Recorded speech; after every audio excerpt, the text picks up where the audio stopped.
prijali pozvanie na dnešnú besedu, ktorý by sme vás chceli informovať v podstate o takých 5 hlavných bodoch.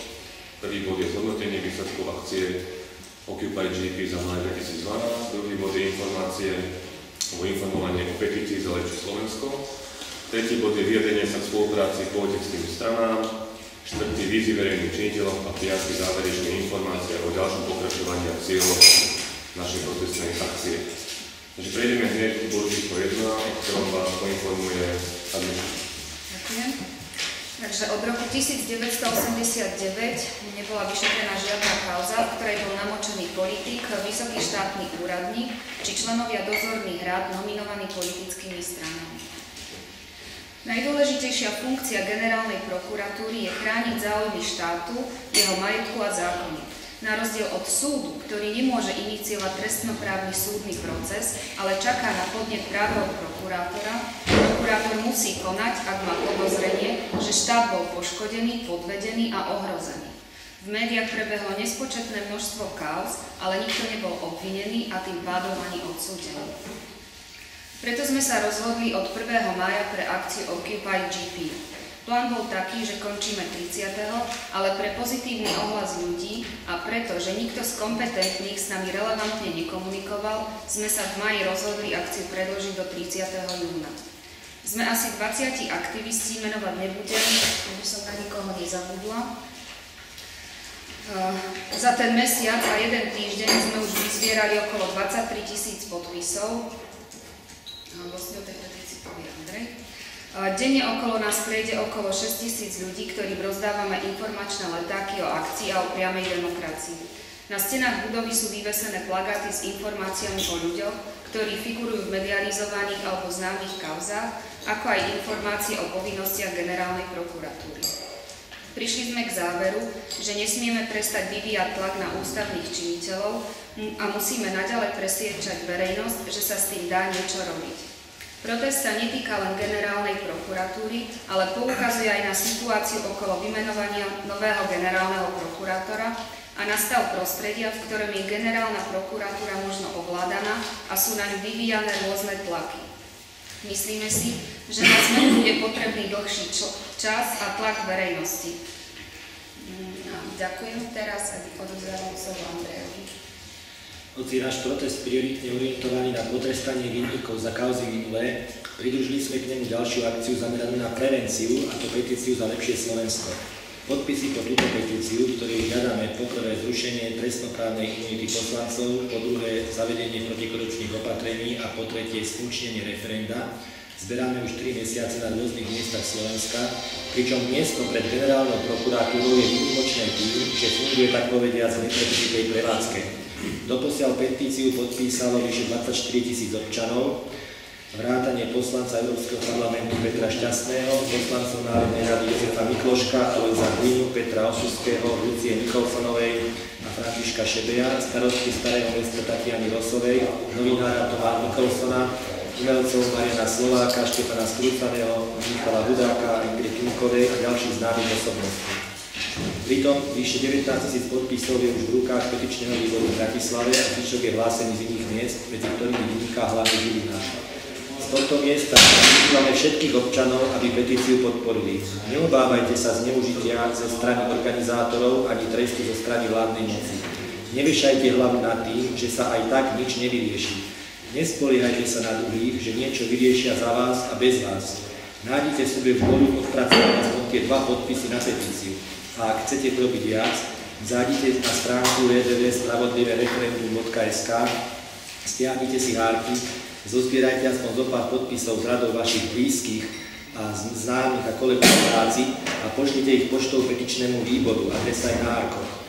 Pokiaľ pracujete na miestach, kde sa premelie veľa ľudí, ako sú napríklad obchody, trafiky a služby, spojte sa s nami a umožnite vašim zákazníkom podpisovať u vás petíciu. Pokiaľ organizujete podujatia pre veľký počet ľudí, ako sú napríklad koncerty, a ste ochotní tam povoliť zber podpisov, spojte sa s nami a my k vám prídeme podpisy zbierať. Každý, kto chce prispieť svojou prácou, nech sa pridá k nám. Pomocou spomenutej stránky je možné získať kontakt na aktívnych zberačov vo vašom okolí, zanechať na seba e-mail, aby sme vás mohli kontaktovať, prípadne zodpovedať vám vaše otázky. Každý sa môže pridať. Čím viac nás bude, tým skôr sa podarí naše požiadavky presadiť. Už v tejto chvíli máme určité výsledky. K bodu 1 už existuje politická dohoda parlamentných strán, že snáď v septembri by mohol byť schválený v parlamente. Uvidí sa ešte, či v uspokojivej forme. Podstatná časť bodu predložená, hoci s neistým výsledkom, na júnovú schôdzu Národnej rady. K protikorupčným opatreniam v justícii sa v ostatnom čase hlásia aj nezávislí poslanci nedávno odštiepení zo svojej materskej strany. Hoci toto šírenie našich myšlienok radi vidíme, nehodláme podporovať žiadnu politickú stranu ako takú. Vždy však radi podporíme konkrétne kroky vedúce k presadeniu myšlienok petície, a to bez ohľadu na to, kto ich urobí. Každopádne našim primárnym cieľom je rozprúdiť diskusiu o bodoch petície širokej verejnosti i v Národnej rade. Ďalším bodom zostávam slovo Filipovi Rázkovi. Takže ja by som teraz vyjadril k výzvam verejným činiteľom. Takže keďže protestná akcia Occupy GP cieľavedomé poukazuje na nečinnosť generálnej prokuratúry v závažných trestných činoch či podozrení do spáchaných trestných činov, rád by som pripomenul, že táto verejná inštitúcia nekoná aj v oveľa bazálnejších prípadoch.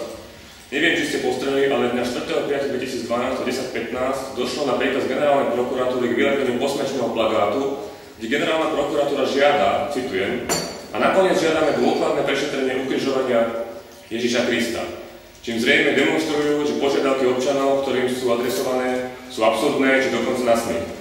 Keďže tento trápny akt pobudil širokú verejnosť, rozhodli sme sa požiadať generálnu prokuratúru o jasné stanovisko v tejto veci.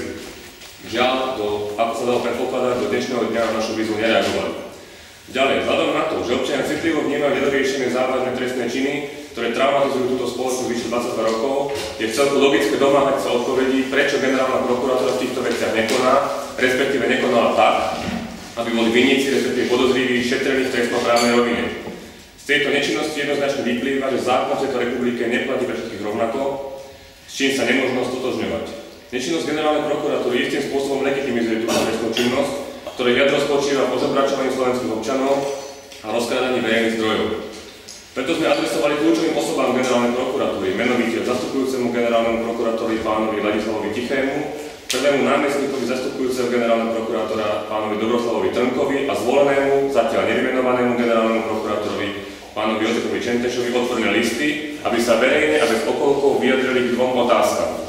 Tie otázky sú: prvá, prečo nebolo možné posunúť enormne vysoký počet závažných finančných, korupčných, násilných a ekonomických káuz do šetrenia v trestnoprávnej rovine?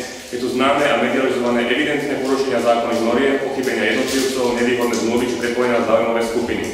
Bod 2, alebo otázka 2. Čo s týmto vákuovým stavom, ktorý traumatizuje slovenskú spoločnosť, plánujú robiť do budúcnosti?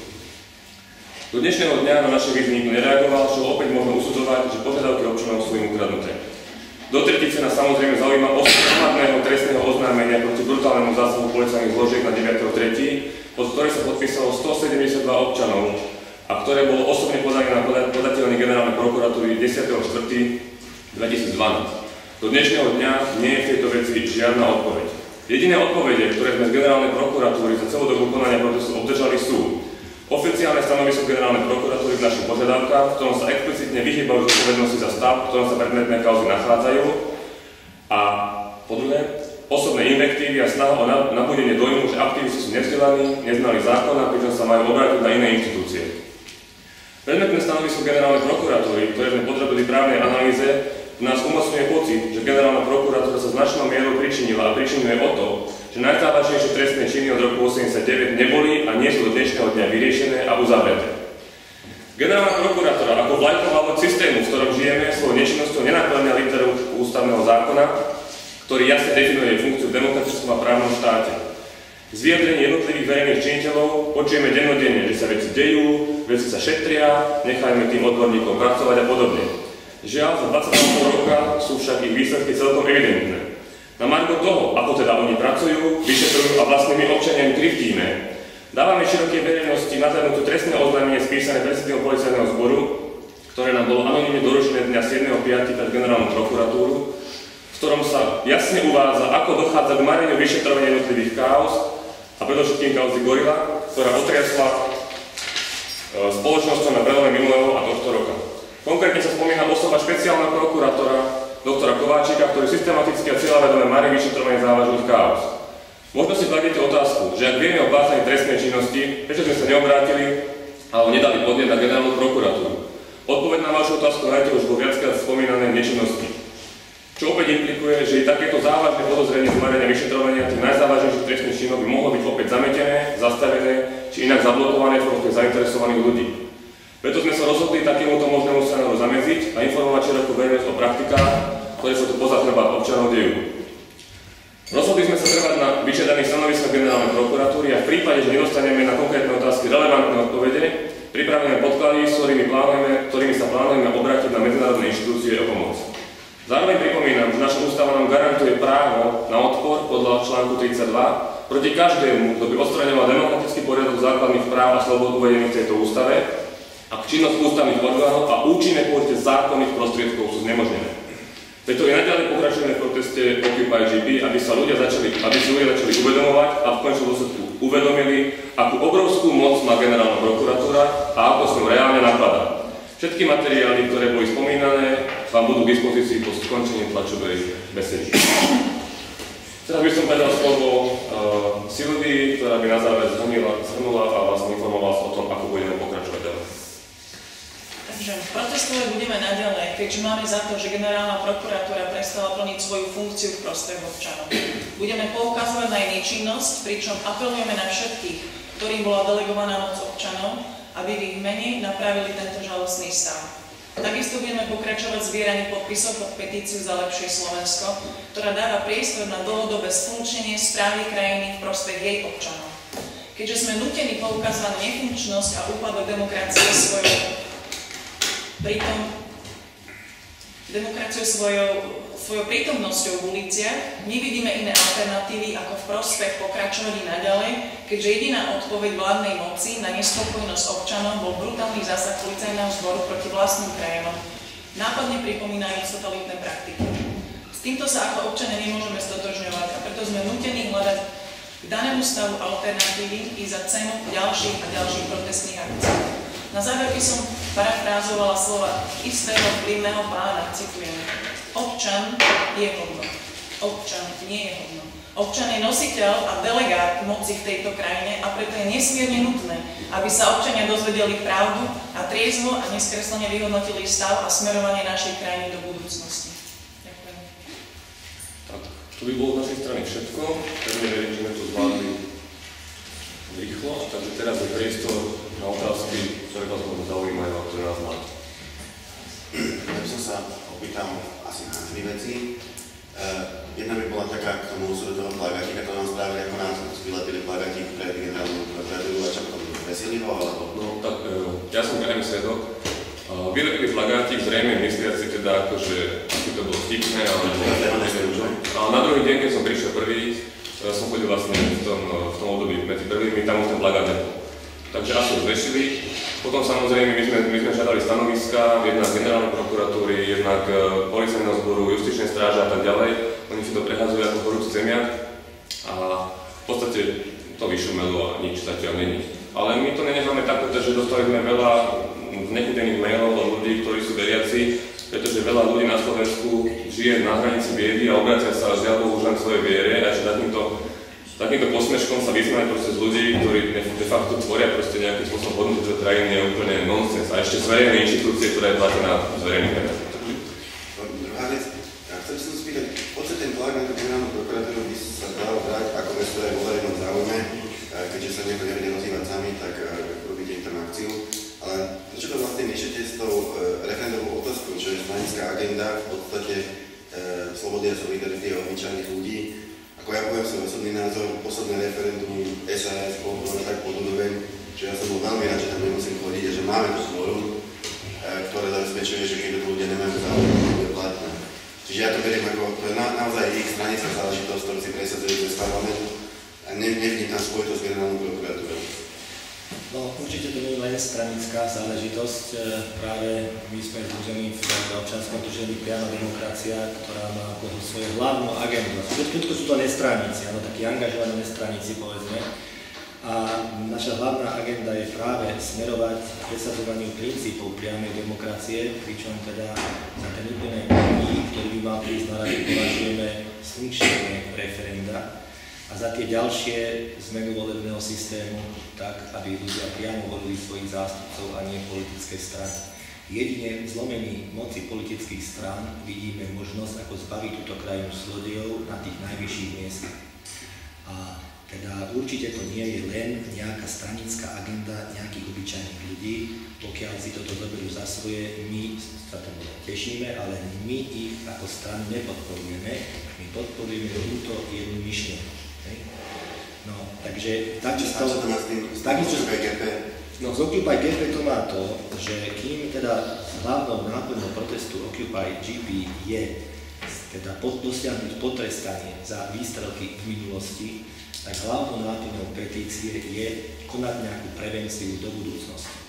My tam vlastne sme ako keby takí národní buditelia, ktorí sa nás stretajú s občanmi a presviečajú ich, že teda, aby sa starali o veci verejné a snažíme sa ich viesť tým správnym smerom, ktorým majú vlastne svoje aktivity viesť. Pretože pokiaľ budú úplne pasívni a nechajú za sebou robiť čokoľvek, potom sa nesmú čudovať nad tým, že s nimi naozaj čokoľvek robiť budú. Ja by som ešte doplnil, aký je teda spojitosť medzi referendum a tým, čo chceme dosiahnuť. Samozrejme, občan v dnešnej dobe nemá žiaľ Bohu žiadnu moc niečo zmeniť a jeho hlas vôbec, jak sa to hovorí, že psí brechu do neba nejde. Takže jediná možnosť občanov, ako niečo si presadiť, čo v skutočnosti chcú, referendum. Referendum je nastavené takým spôsobom, že de facto sám si povedali, že len jedno referendum bolo platné, všetky boli pod úroveň alebo nejakým spôsobom bolo neplatné. Volebný systém je nastavený tak, že keď dojde urna 5% voličov, tak vlastne rozhodnú a vytvorí sa nejakým spôsobom parlament. Ale na to, aby sa presadil hlas ľudu, je potreba 50% účasť.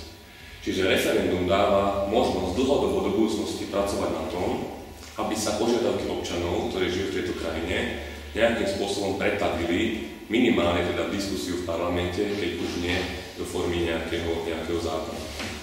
Takže toto je nástroj, dlhodobý nástroj pre prospech občanov, že môžu nejakým spôsobom participovať na smerovaní a vedení a spravovaní tejto krajiny. Ako to má súvislosť s generálnou prokuratúrou? V prípade, že sa v budúcnosti podarí pretaviť princípy priamej demokracie, tak priama demokracia má imperatívny mandát, že občania si volia svojich zástupcov, ale ich odvolávajú a nikde nie je napísané, že aj také kľúčové posty, ako majú byť nepolitické alebo apolitické zloženie generálnej prokuratúry, nemôže byť volené priamo občany priamo voľbou napríklad. Čiže to referendum dáva možnosti do budúcnosti pracovať na požiadavku občanov. My si uvedomujeme, že teda sú ľudia, ktorí sa referenda obávajú. Nič menej to je strach človeka, ktorý sa nechce učiť plávať, lebo sa bojí, že sa vo vode utopí. Nie, to môj názor je taký, neutopí sa síce, ale ani si nezapláva. Že referendum má 100 iných problémov, napríklad ten, že prakticky pokiaľ to nie je referendum na otázku áno, nie je neuplatniteľné priamo, pretože vám vidie síce nejaký výsledok referenda, ale neustáva neufraguje, že a čo teraz, hej? Nakoniec potom aj tak musí hlasovať parlament. Čiže tam by sa dalo veľa vecí riešiť a toto hovoríme prípade také naivné, ale máte na to právo samozrejme. Čiže sa ešte opýtam, tých 24 000 podpisov je za to referendum. Za všetky tri otázky, čiže za prvé zrušenie trestnoprávnej imunity, zavedenie protikorupčných opatrení, za druhé a za tretie zrušenie referenda.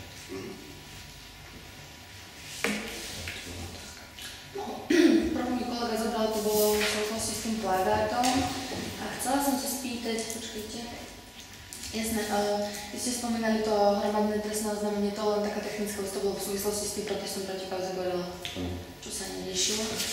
To bolo v súvislosti so zásahom policajných zložiek proti demonstrantom na 9.3. pred Národnou radou. Hej, jasné. Dobre, a posledná vec, akcia sa volá Occupy GP. Keď ju budem chcieť, nechcem to nazývať okupácia generálnej prokuratúry slovenčinou, lebo to je troška, ako by sa teda nazývate takto? Fakt? OK.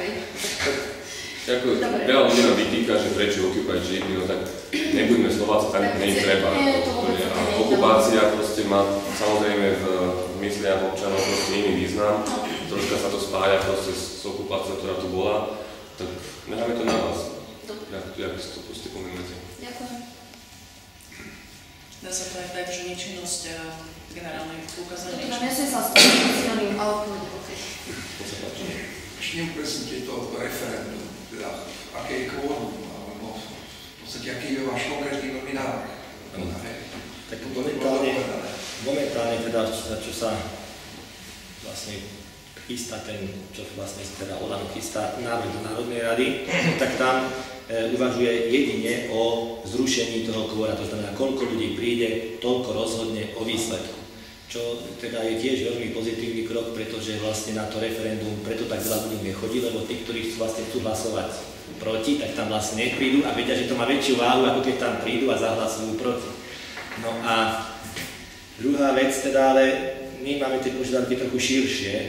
Jednak požadujeme aj zníženie samotného potrebného počtu podpisov na vyhlásenie referenda, pretože hoci je známe, že teda už sa podarilo niekoľkokrát nazbierať tých 350 000 podpisov, vždy zberal niekto, kto bol na to dostatočne bohatý a kto na to minul dostatočne veľa peňazí.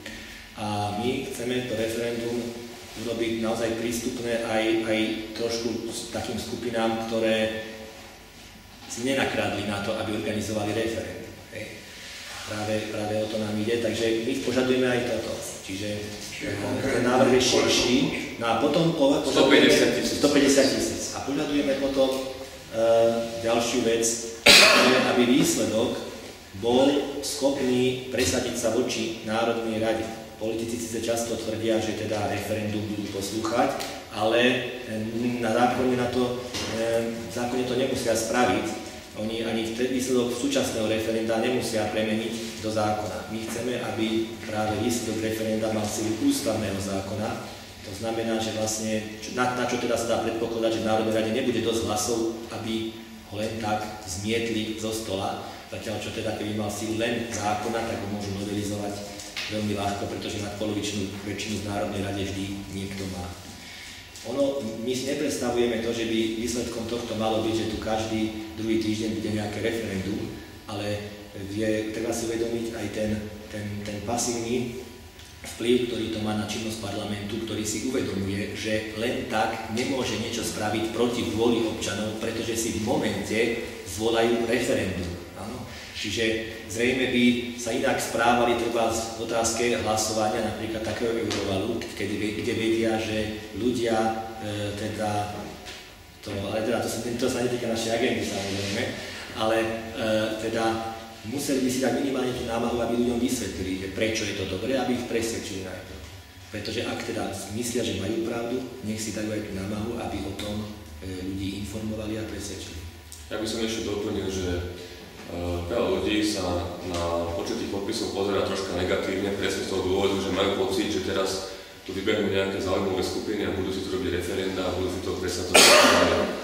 Za prvé, vyzbiera 150 000 podpisov není ani na deň, ani na týždeň, ani na mesiac a žiaľ Bohu ani na pol roka, pokiaľ ľudia nemajú finančné prostriedky na to, že si zaplatia nejakých proste brigádnikov, ktorí to proste vyzbierajú.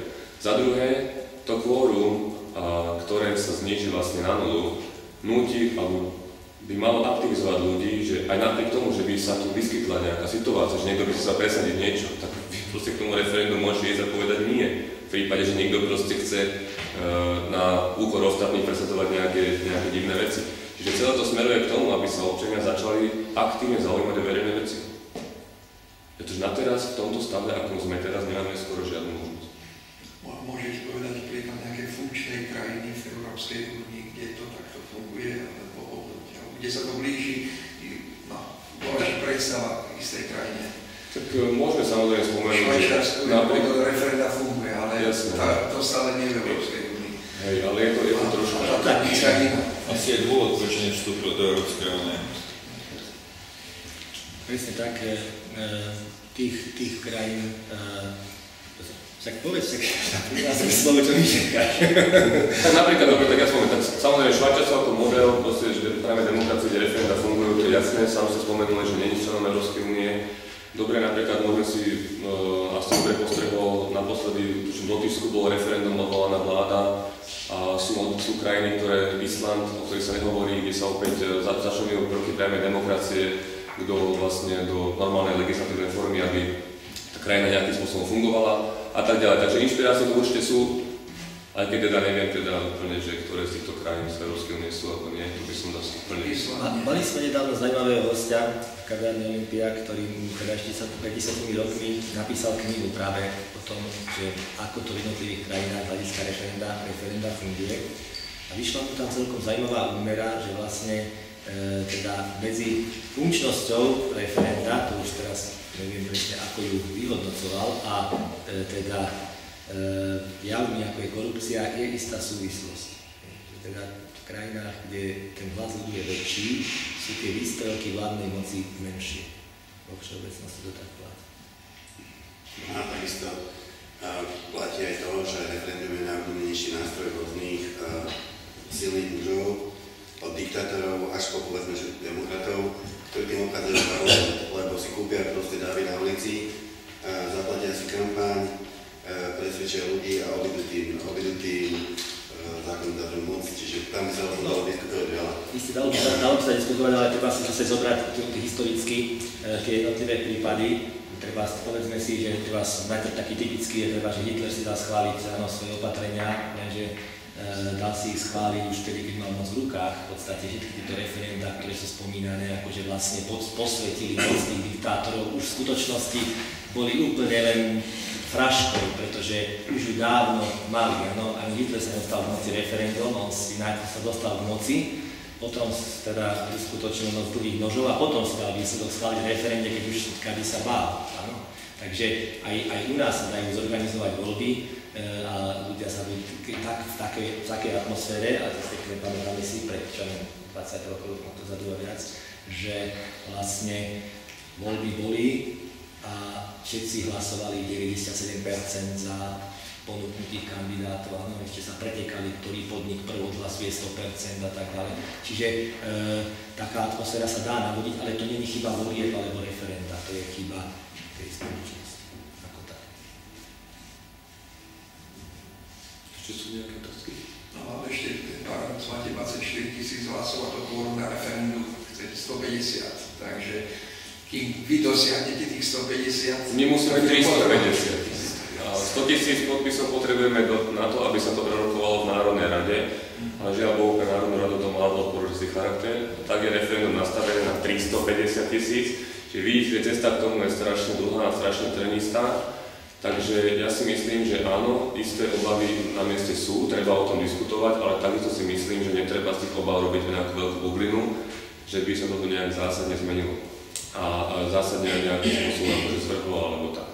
Takže ešte čo sa týka tej histórie, tak pokiaľ mám informácie, a možno, že sa aj mýlim, tak pôvodné kvórum bolo vypísané na 150 000, keď vznikal vlastný inštitút referenda, až potom bol zmenený vlastne, ak si dobre pamätám, pánom Mečiarom a Čížom na 350 000. Ale možno, že som pomýlený. Takže to len tak matne. Takže nemyslím si, že to kvórum 150 000 je nejaké... No, ja by som práve dodal, že teda práve to nás utvrdzuje v tom, že tých 150 000 by mohlo byť dosť, keď my ho sami nevieme pri všetkej našej snahe tak ľahko zozbierať. A zase na druhej strane stále vyzývame ďalších a ďalších, aby sa k nám pridali, pretože to vidíte, že naozaj taká skupina nejakých 20 ľudí to jednoducho nezozbiera. Není to fyzicky možné, aj keby všetci s nimi súhlasili, preto potrebujeme práve rozšíriť svoje rady a k tomu boli adresované naše výzvy, aby sa k nám ľudia pridali, aby vytvorili tí, ktorí to dokážu, to čo jednotlivci nedokážu. No a z hľadiska toho výsledku ja to vidím osobne tak, že pre nás není podstatné, aby sme my boli tí, ktorí to teda zavedú, alebo akým spôsobom. My potrebujeme tie myšlienky dostať do verejnosti, potrebujeme ich dostať do Národnej rady a keď tam budú, a tak sa im bude dariť lepšie, čím viac ľudí za tým bude stáť. A to určuje aj ten počet tých podpisov. Takže aj keď to nebude 100 000, vždy to bude zaujímavé už aj pre politikov, aby sa začali zamýšľať nad tým, že tu niekto z ulice naozaj niečo také žiada a nemohli by sme im to dať. Čiže už však videli ste, sami sme cítili niekoľko poslancov, ktorí petíciu podpísali, takže nejaký hlas tam v ich prospech týchto myšlienok zaznieť môže. Nevidíme to ako úplne beznádejné. Ja by som sa chcel vrátiť k tým kauzám. Mne to tak pripadá, že vy žiadate zhnitý systém, aby sám sa bol česťou. Nebolo by jednoduchšie volať po odvolaní tých ľudí na prokuratúre, ktorí sú vlastne naši zamestnanci a nerobia si svoju prácu, majú hájiť naše záujmy a nerobia to. Súhlasím, ja absolútne súhlasím. A môj pohľad taký, jak by som to povedal, tak samozrejme, toto sa všetko rozpráva, my samozrejme nevieme úplne presne, ako to vyšetrovanie prebiehalo, to vedia oni. Dokonca pán Trnka nám slúbil, že on nám vylepí vlastne, ako on vyšetroval a všetko on čo urobili. Stalo sa? Nestalo sa tak, ale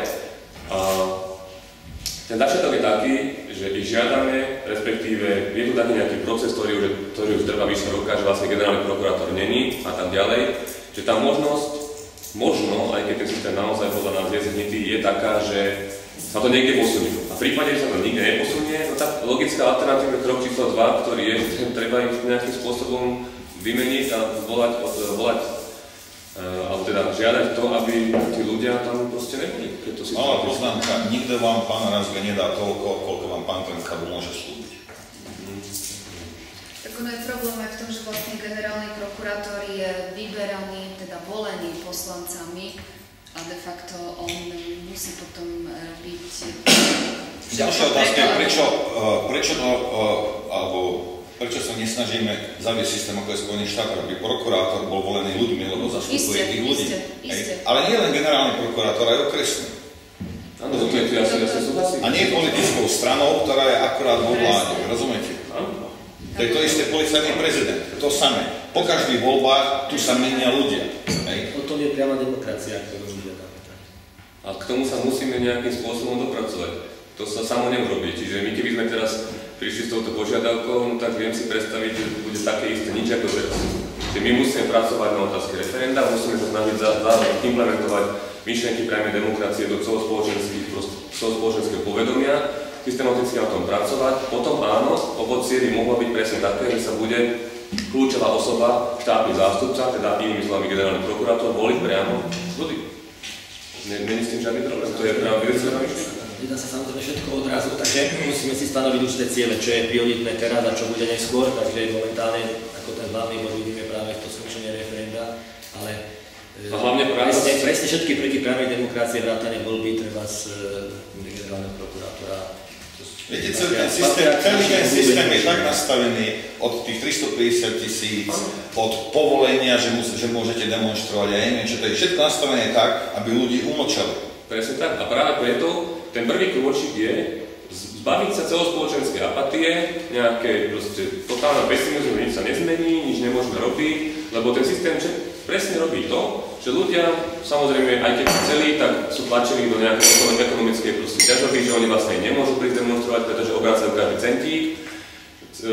Celospoločenská nedôvera, nikto nikomu neverí, pretože ten patriotický systém pravý, ľavý, modrý, už to nemá veľkú dôveru a tak ďalej, napriek tomu, že voľby dopadli nejak, ako dopadli. Takže ten systém naozaj dopadli ľudí k tomu, aby boli absolútne apatickí. A ten prvý kročík je zapáliť ohník alebo iskričku, že pokiaľ sa ľudia naozaj nebudú zaujímať verejné veci, tak sú odsúdení na to, aby boli doma a trpeli to, čo tu niekto iný pripravil.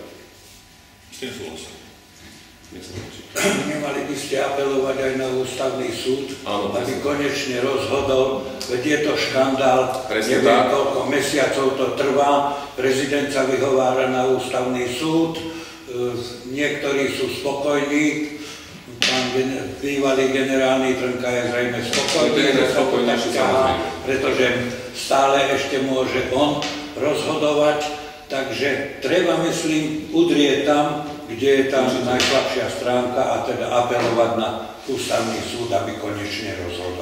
Absolútna pravda.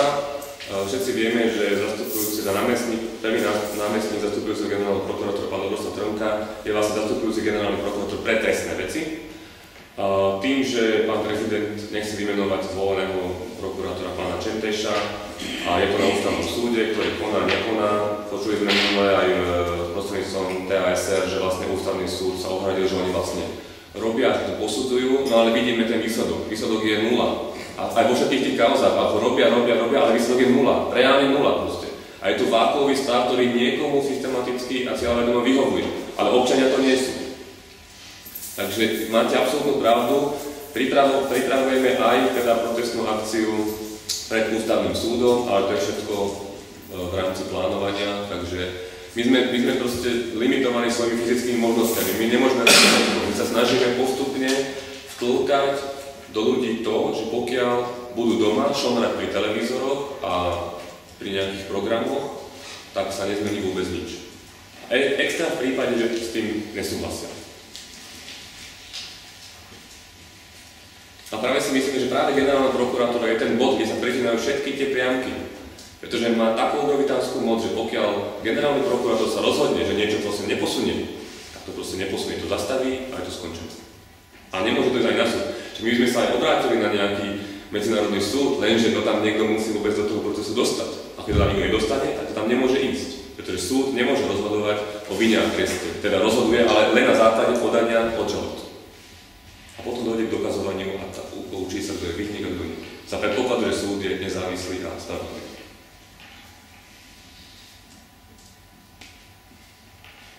Myslím, že v tých vládnych teda úvahách teda de facto smerovala snaha voliť, ale myslím, že toto bolo vyslovené, že budúci prokurátor ďalší vládny čiže to voliť vieš s tými predstavami. Viete, ale to je tak, že od reči ku skutkom je asi tak ďaleko, jak od ceneru lesom.